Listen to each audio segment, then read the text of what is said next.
ہم امام کا راستہ چوروں سے نہ ڈھونڈے. چور کون ہے؟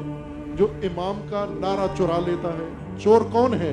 جو امام کا پرچم چرا لیتا ہے. چرا لیتے ہیں نا کبھی. پرچم آپ کا تھا، کسی اور نے چرا لیا. تھک جاتے ہیں. میں بعض کا دیکھتا ہوں ریلیوں کے اندر اور روکتا بھی ہوں کہ اتنے پرچم نہ بناؤ کہ یہ بچے اٹھا کے تھک جائیں.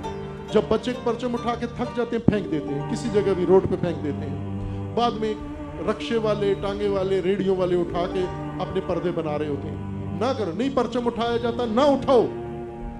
اتنے پرچم بناؤ جتنے اٹھا سکتے ہو. پرچم پھینک دیتے ہو. اقبال ہی کی شعر ہے.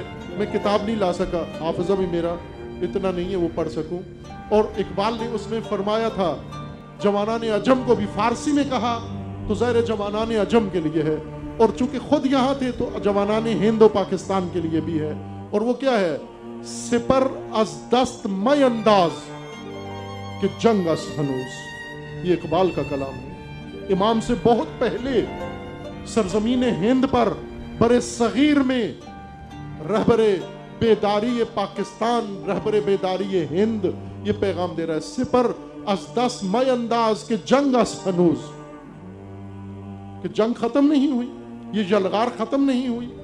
تو نے پہلے ہی اسلحہ زمین پہ رکھ دیا ہے، تو نے پہلے ہی سپر زمین پہ رکھ دی ہے. یہ اقبال اس وقت بیان کر رہے ہیں.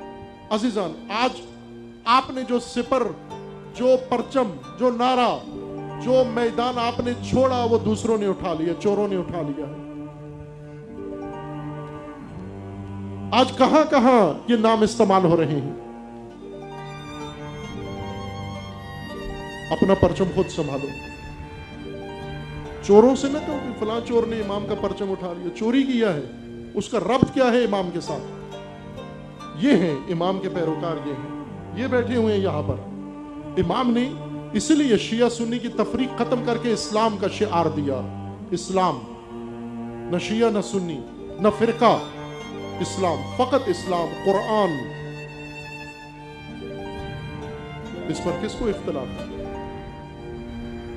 آج کی پاکستان کی یہی ضرورت ہے. اس نفرت کی سرزمین پر، نفرت کے ماحول میں، کینے کے ماحول میں، فتنے کے ماحول میں ایک چیز نجات دے سکتی ہے ہم سب کو، اور وہ امام کا تجربہ شدہ اور موفق مکتب ہے.